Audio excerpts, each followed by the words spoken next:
কিছুক্ষণের মধ্যে শুরু হবে সাইক্লোনের তাণ্ডব। 90 কিমি বেগে বইবে ঝড়, বাংলায় হবে ভারী বৃষ্টি। তো এই ঘূর্ণিঝড়ের প্রভাবে বাংলায় কোন জায়গাগুলি ভারী বৃষ্টির সতর্কতা জারি রয়েছে, বিস্তারিত জানতে হলে ভিডিওটিকে প্রথম থেকে শেষ অবধি সম্পূর্ণ দেখবেন। আর এই ধরনের লেটেস্ট খবরগুলি সবারই প্রথম পাওয়ার জন্য চ্যানেলটিকে সাবস্ক্রাইব করে আমাদের সঙ্গে থাকবেন। আরব সাগরের সৃষ্টি সিস্টেমটি গভীর নিম্নচাপ হিসেবে স্থলভাগে প্রবেশ করেছে। আজ শক্তি বৃদ্ধি করতে পারে। 28 এবং 29 মে শক্তি বাড়াবে এই নিম্নচাপ। বাংলাদেশের উপকূলে আঘাত আনতে পারে। বাংলায় 3 দিন ধরে তাণ্ডব চলবে। বাড়ছে সাইক্লোনের শক্তি। পূর্বাভাস অনুসারে সোমবারের পর আজ মঙ্গলবার এবং বুধবার বাড়বে বৃষ্টি।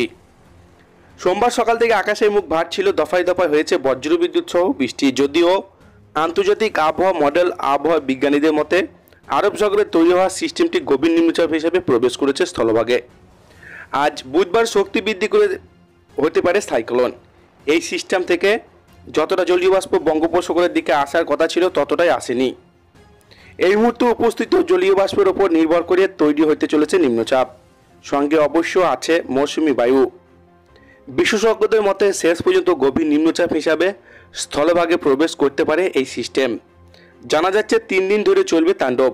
28, 29 মে শক্তি বাড়াবে এই নিম্নচাপটি। তারপর কয়েকবার গতি পরিবর্তন করে শেষ মেশে বাংলাদেশের মালা খেপুপাড়ার কাছে স্থলভাগে প্রবেশ করতে পারে। নিম্নচাপের প্রভাব বাড়বে বাংলায়।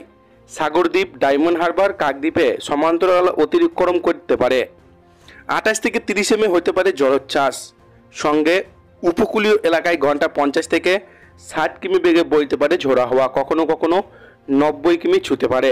দক্ষিণবঙ্গে বাকি জেলায় 35 থেকে 55 কিলোমিটার বেগে ঝড় হবে।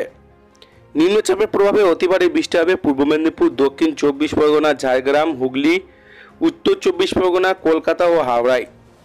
আঞ্চলিকভাবে মিনি টর্নেডো দেখা যেতে পারে। হাই অ্যালার্ট অঞ্চলসহ সাগরদ্বীপ, কাকদ্বীপ, নামখানা, পাথর প্রতিমা, কুলতলি, গোসাবা, ক্যানিং, বাসন্তী, ডায়মন্ড হারবারে সতর্কতা জারি রয়েছে। তো এই ছিল আজকের লেটেস্ট ট্রেন্ডিং খবর। ভিডিওটিকে ভালো লাগলে লাইক করবেন। এই ধরনের খবরগুলি পাওয়ার জন্য চ্যানেল